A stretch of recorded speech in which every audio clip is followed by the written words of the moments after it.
Сәлеметсіздер ме, құрметті оқушылар? Біз 8-ші сынып геометриясының ең алғашқы тақырыбы көпбұрыш, дөңес көпбұрыш тақырыбын меңгеретін боламыз. Біздің сабағымыз Шыныбеков авторлығындағы мына оқулық бойынша жүргізіледі. Көпбұрыш деп нені атаймыз? Тоқталып өтейік. Алдыменен тақтаның беті бізде жазықтық. Жазықтықтан біз нүктелер аламыз.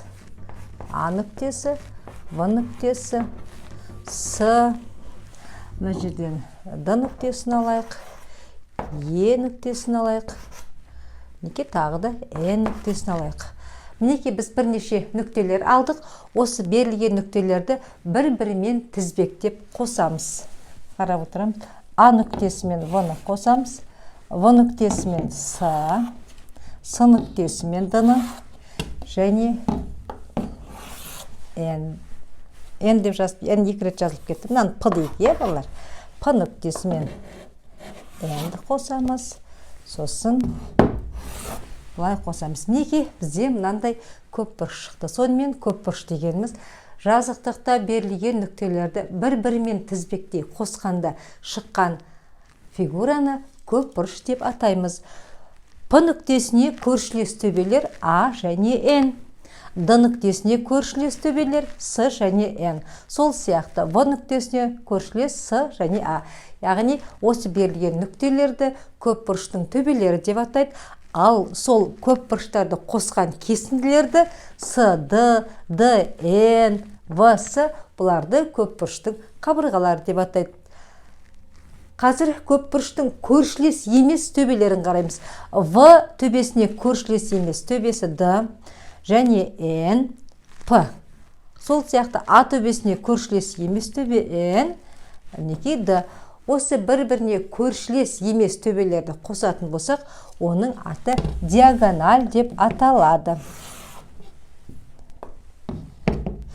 Мінекей көріп отырмыз. Біз диагональдар жүргіздік. Осы диагональдар берілген көпбұрышымызды үш бұрыштарға бөлді. Қазір қарайық, бізде көпбұрыштың қабырғалары және төбелері бойынша бұның неше бұрышты көпбұрыш екендігі шығады. Төбелері 1, 2, 3, 4, 5, 6. Демек, біздің мына берілген көпбұрышымыз 6 бұрышты көпбұрыш, яғни N тең 6 деп қоямыз. Бұндағы N деген сөз қабырғаларының санын көрсетеді және төбесінің санын көрсетеді. Ал осы көпбұрышымыз үш бұрыштарға бөлінді ғой. Мінекей 1, 2, 3, 4. Енді осы жерде мынандай заңдылықты көреміз. Берілген көпбұрышымыздың қабырғаларының санынан сол диагональдар жүріп көпбұрыштарды үш бұрыштарға бөлген кездегі шыққан үш бұрыштардың саны n-2 формуласы бойынша анықталады екен. Яғни, егер көпбұрыштың қабырғасы 6 болса, оның ішіне 4 үшбұрыш салуға болады. Егер n тең 5 болса, онда n-2 қанша үшбұрыш салынады? Неке, мына жерде былай қояйық, 4 үшбұрыш деп белгі қойып қояйын қасына. Мына жерде бізде 3 үшбұрыш салынады деген сөз. Осы жерден көпбұрыштың ішкі бұрыштарының қосындысы туралы қазір жақсы теорема шығады. Көпбұрыштың ішкі бұрыштарының қосындысы мына формуламен өрнектеледі дейді. 180 көбейтілген n-2. Бұл қайдан шығып отыр? n-2 деген жаңа айттық қой. Көпбұрыштың ішіндегі неше үшбұрышқа бөлінсе, соның саны деп. Ал 180 дегенше, 180 деген сөз бір үшбұрыштың ішкі бұрыштарының қосындысы 180-ге тең. Онда 180-ді n-2-ге көбейтсек, мына берілген көпбұрыштың ішкі бұрыштарының қосындысы шығады. Және мынаны білейік. Берілген көпбұрышымыздың тек қана мына түрде емес, мынандай да көпбұрыш берілетін. Мінекей қарап отырмыз. Мінекей нүктелер былай берілсін. Осы нүктелерді тізбектеп қосайық.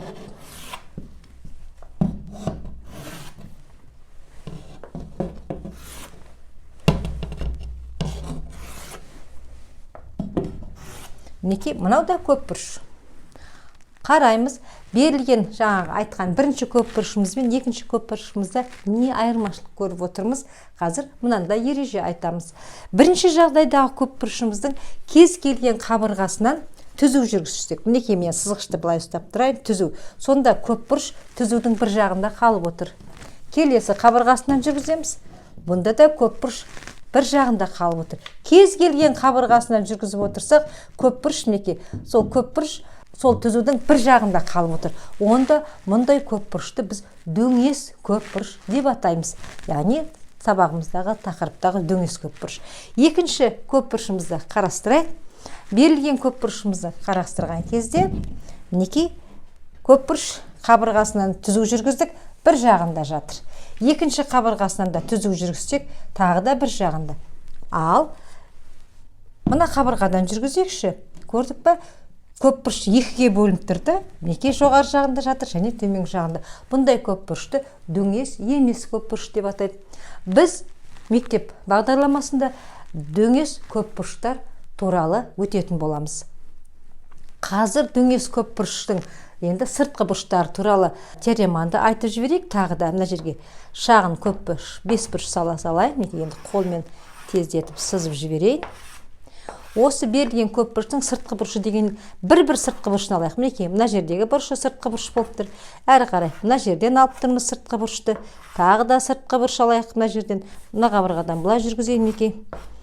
Әрі қарай мінекей осылай жүргізген сыртқы бұрыштар мінекей X, Y, Z, T, мына жерді K десек, осы барлық бұрыштарының қосындысы 360 градусқа тең болады. Яғни дөңес көпбұрыштың бір-бірден алынған сыртқы бұрыштарының қосындысы 360 градусқа тең. Бұл кез келген көпбұрышта осы формула орындалады. X, Y қосу Z қосу T қосу K тең 360. Бізде есептер шығару барысында осы қасиеттердің барлығында пайдаланамыз. Қазір есептер шығарып бастайық. Келесі есеп С деңгейдегі қиындығы жоғары есептерге жатады. Бес бұрышты жұлдыздың дейді белгіленген барлық сүйір бұрыштарының қосындысын табыңдар дейді. Мінекей іштерін бояп көрсетіп қойыпты. Осы бұрыштардың қосындысын тап деп отыр. Қазір біз былай жасаймыз. Алдыменен мына үш бұрышты қарастырайық. Шатасып кетпей қарап отырыңдар балалар. Мына қиылысқан жерді мен N деп белгілеп қояйын. Сол кезде бізде мен мына қызыл бормен былай бет көрсетейін. Мінекей бетіп былай көрсетейін. Өйткені қазір шатасып кетпес үшін мінекей былай қылып көрсетейін. Сонда бізде мынандай үш бұрыш шықты. N, S, E деген үш бұрышты қарастырайық. Үш бұрыш N, S, E. Осы үш бұрыштың, мінекей көріп отырмыз ғой, N, S, E. N, S, E үш бұрышының сыртқы бұрышы бар. Мінекей мына жердегі бұрыш сыртқы бұрышы. Мінекей көріп отырсыңдар, сыртқы бұрыш. Енді мен осы сызбаны мына жерге символикалық түрде былай көрсетейінші. Мінекей былай болып тұр, және былай болып тұр. Мынау С нүктесі болып тұр, Е нүктесі болып тұр. Мынау бізде N болып тұр. Қазір мен мінекей мына N-ді жалып сол жібергенде мінекей мына жер шығып отыр.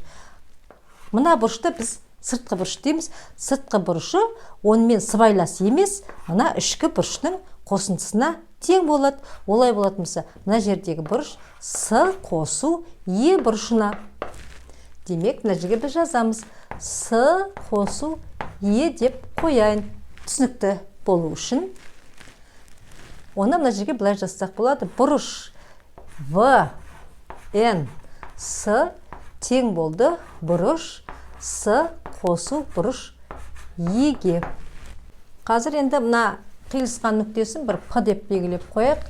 Келесі екінші үш бұрышымыз мына үш бұрышты қарастырамыз. Үш бұрыш А, Д, П үш бұрышын. А, Д, П үш бұрышын. Осы үш бұрышты да мен мына жерге бөлек салып алайын, балалар. Қазір бізге түсініктірек болсын. Мынау бізде А болсын, мынау Д, мына жерде бізде П болып тұр. Мінекей былай болып тұр. П Аға қостық. Және В мен Д мен П-ны былай созып жібердік қой. Ол мінекей бізде В нүктесі мінекей бұл.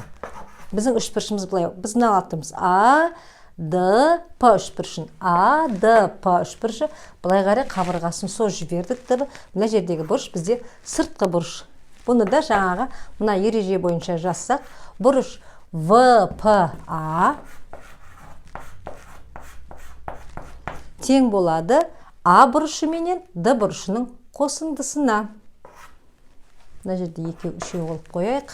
Бұрыш А қосу бұрыш Д. Демек, мына жерге жазайық А қосу Д деп. А қосу Д. Неке мына жердегі бөлік бізде А қосу Д болып тұр. Осыдан кейін мына үшбұрышты қарастырамыз. Үшбұрыш В, Н, П үшбұрышы. Неке В, Н, П үшбұрышын қарастырамыз. Осы үшбұрышын қосайық.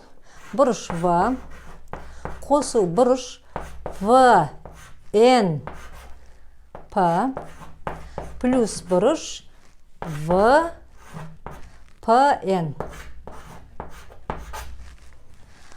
Қараймыз. Тең деп қойсақ болады. Бұрыш В плюс В, Н, П деген бұрышымыз. В, Н, П деген бұрышымыз. Неке мына бұрыш С қосу Е болып тұр. Бұрыш С қосу бұрыш Е. Әрі қарай плюс В, П, Н. Яғни В, П, Н. Ол А қосу Д болып тұр. Бұрыш А қосу бұрыш Д. Тең. Біз білеміз үшбұрыштың ішкі бұрыштарының қосындысы 180 градусқа. Демек, есептің жауабы мына 5 жұлдыздың сүйір бұрыштарының қосындысы 180-ге тең екен. Неке құрметті оқушылар, біздің осымен бүгінгі сабағымыз аяқталды. Біздің арнамызға тіркеліп өздерінің пікірлеріңді қалдырыңдар және сабақтарды достарыңмен бірге бөлісе отырып, келесі сабақты жіберіп алмас үшін қоңыраушаны басып қойыңдар. Келесі сабақта кездескенше.